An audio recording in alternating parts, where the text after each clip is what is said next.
Buenos días, iglesia. Este corto devocional yo lo iba a titular No seas tonto, no seas idiota, pero me decidí ir por lo que, como aparece en la palabra de Dios. Y está basado en Efesios 5, empezando en el verso 15. Mirad pues con diligencia cómo andéis, no como necios, sino como sabios, aprovechando bien el tiempo, porque los días son malos. Mirad pues con diligencia cómo andéis, no como necios, sino como sabios, aprovechando bien el tiempo, porque los días son malos. Lo primero que se nos dice a nosotros es que miremos cómo andamos. Mirad cómo andáis. Yo pienso que es una cosa común para el ser humano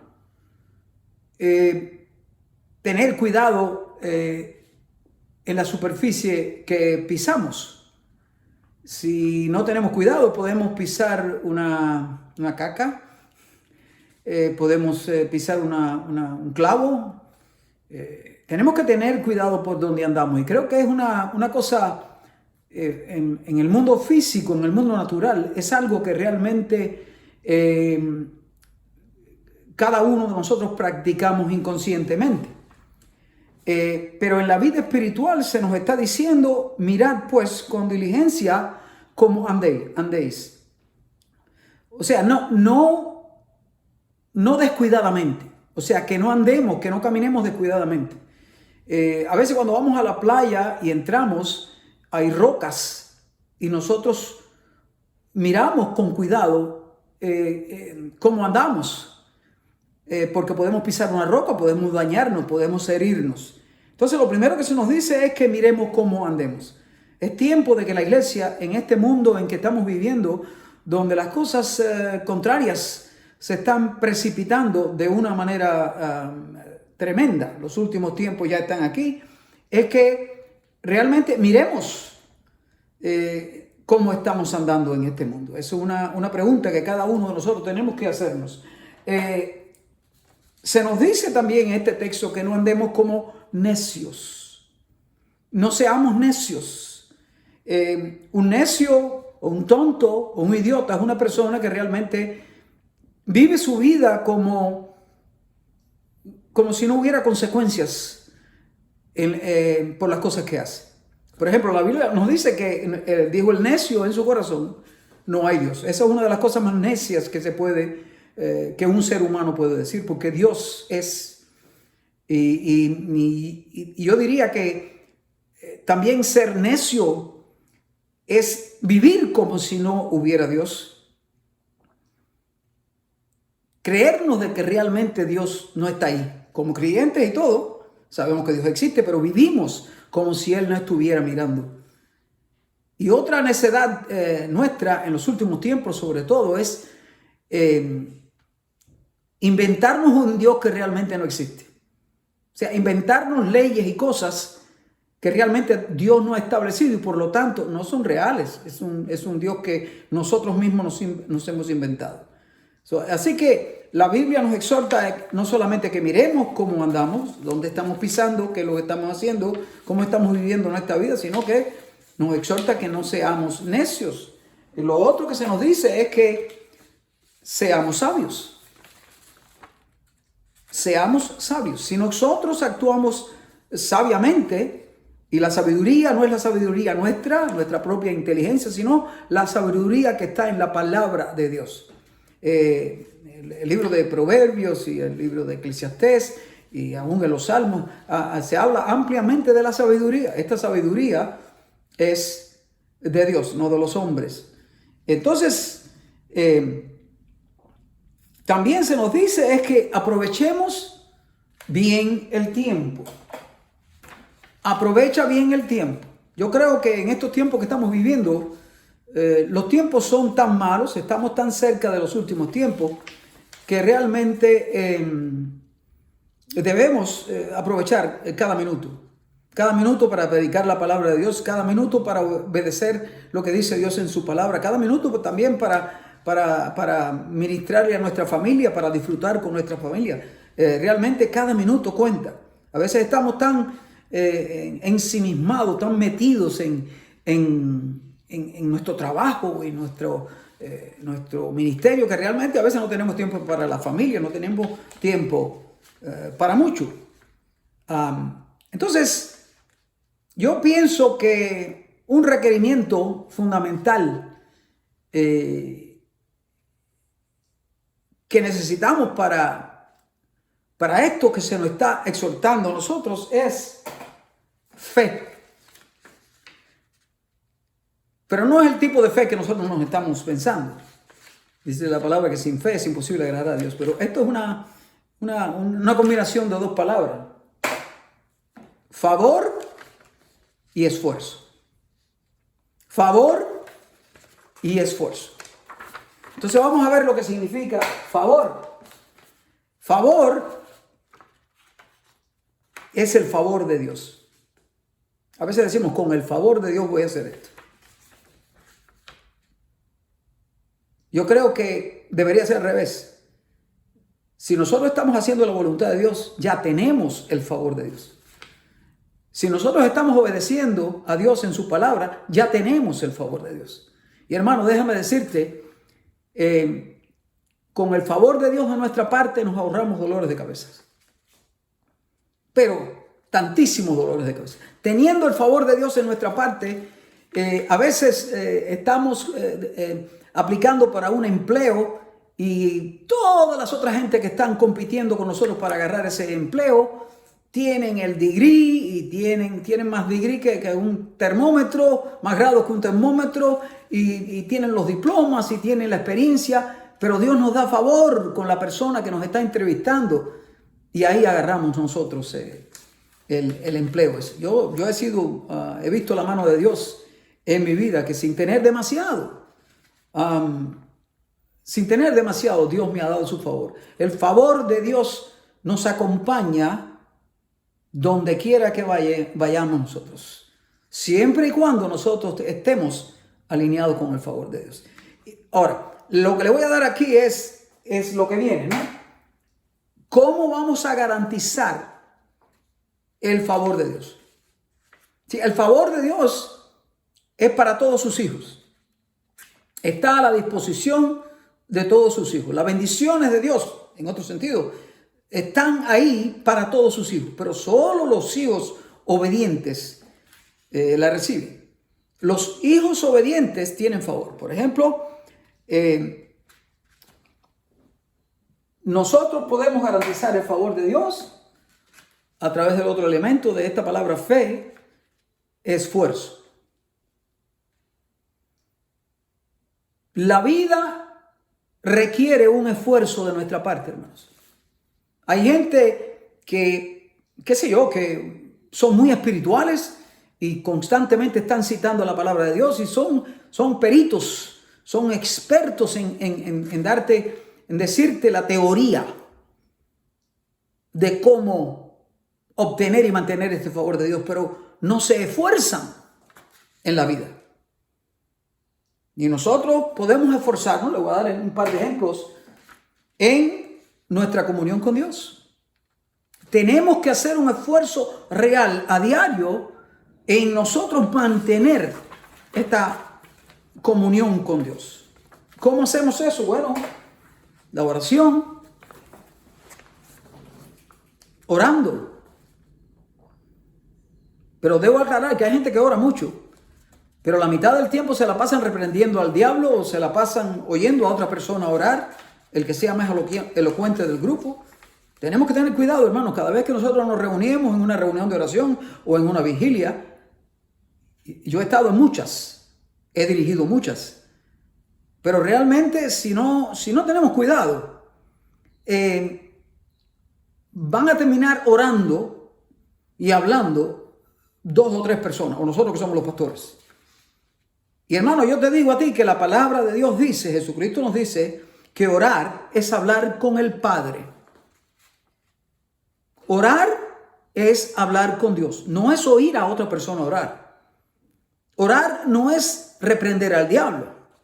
Orar no es declarar, ordenar, decretar, establecer. Tampoco.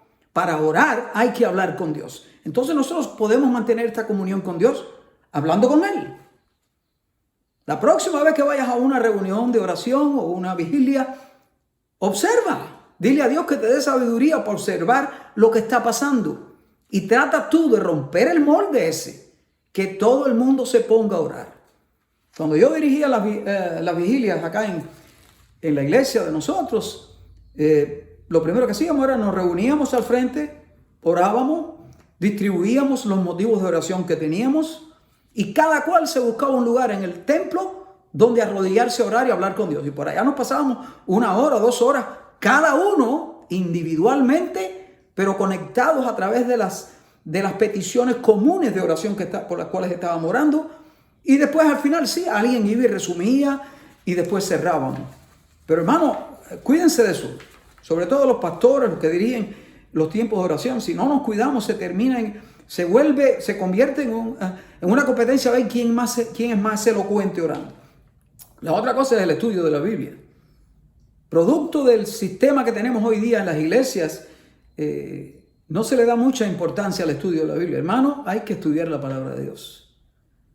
No solamente es tener un cultazo grande ahí en donde nosotros oímos la palabra de Dios y se nos ministra. No, hay que estudiar la palabra de Dios. Porque si no, no conocemos la verdad. Y la verdad está en la palabra de Dios y es lo que nos hace libres. La oración. Otra cosa también que voy a decir acerca de la oración. Observe, hermano mío, tú que eres director de alabanza, tú que eres pastor, tú que eres líder en la iglesia, observa las canciones que se están cantando, porque si la canción parece una canción de amor y no menciona el nombre de Jesucristo, hermano, no tiene que estar en la adoración. Cuando se adora es el mismo principio de la oración. Cuando adoramos a Dios, tenemos que dirigirle la adoración a Él. Hay que mencionarlo a Él por nombre, sus atributos, hay que hablar de Él o con Él. Eso es adoración, hermano. El otro elemento es obediencia. Podemos hacer todo lo otro. Podemos nosotros orar, estudiar la Biblia, adoración, pero al final y al cabo todo eso lo que hace es que nos prepara para que al final nosotros obedezcamos a Dios. Hermano, observe todos los patriarcas del Antiguo Testamento. Ninguna de esa gente tenía Biblias. Ninguna de esa gente se reunía tanto a orar. No había en iglesia, no había nada, pero lo que los conectaba con Dios era su obediencia. Dios le dijo a Abraham, deja tu tierra y tu parentela y vete a la tierra prometida y te voy a bendecir. Y él obedeció a Dios en lo que decía. Cada vez que hay una conexión entre una persona y Dios, en el Antiguo Testamento se le llamaba justo. Esa persona se le llamaba justo porque obedecía a Dios. Y lo último es fe. Fe. Confianza en Dios. Eso quiere decir que a veces cuando no entendemos las cosas, cuando no entendemos lo que Dios está haciendo, cuando viene enfermedad, cuando viene tribulación, cuando viene prueba, ahí mismo es donde tenemos que confiar más en Dios. Fe.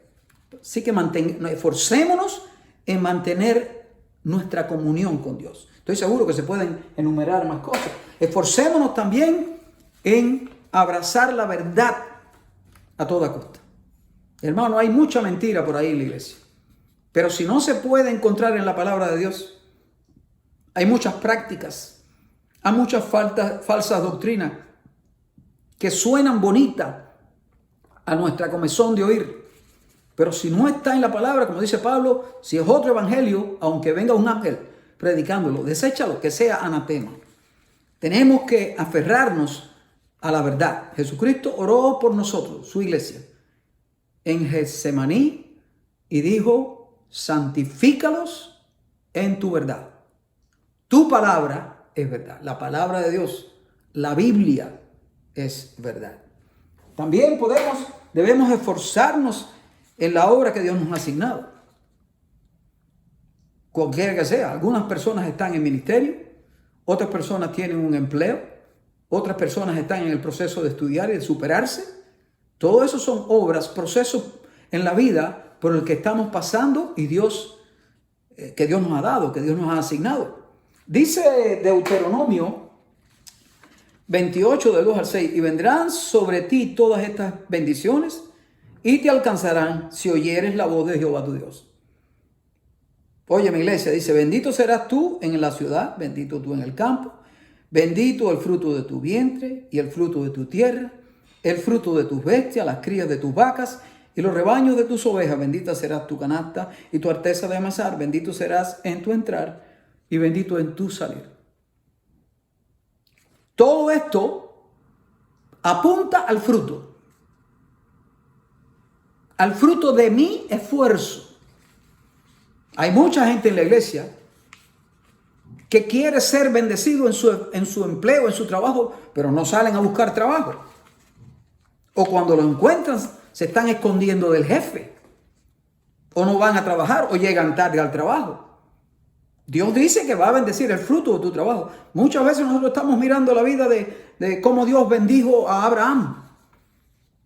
Cómo Dios bendijo a Isaac. Como Dios bendijo a Jacob y a todos los otros. Hermano, detrás de cada una de esas bendiciones hay tremenda cantidad de trabajo. Porque como dice la palabra de Dios aquí en lo que te acabo de leer, dice, bendito serás tú en la ciudad. Hay que entrar a la ciudad para poder ser benditos en la ciudad.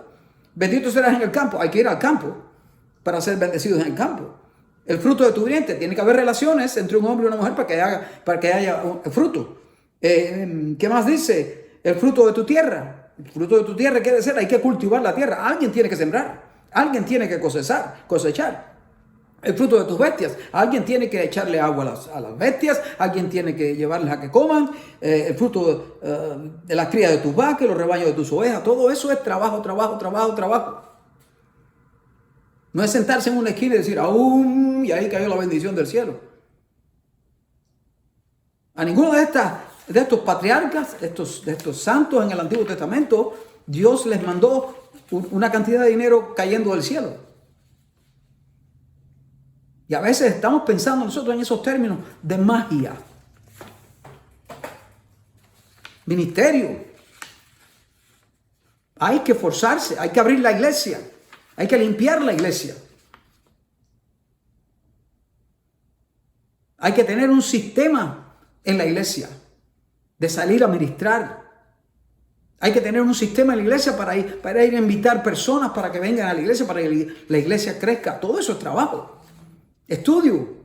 Si estás ahora en el instituto, si estás en la universidad, este es el tiempo de estudiar. Esforzarte en estudiar.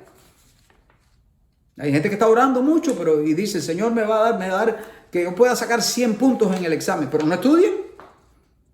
En el empleo, en el trabajo, en la vida familiar. A veces estamos, trabaja, pero no tenemos un tiempo para dedicarle a nuestros hijos, a nuestra esposa, a nuestro esposo. Y nuestros hijos, nuestra esposa se quedan solos. Es tiempo de romper eso en la iglesia de Cristo. Es tiempo de esforzarnos en mantener el ministerio, cualquiera que sea el ministerio, estudio, empleo, vida familiar, lo que quede ahí. Que Dios, en el momento, en nuestra vida, en que Dios nos ha dado. Ahora, tenemos también que esforzarnos, y esto es clave, en andar la senda estrecha. El camino angosto. Dice Mateo 7:13, entrad por la puerta estrecha, porque ancha es la puerta y espacioso el camino que lleva a la perdición, y muchos son los que entran por ella.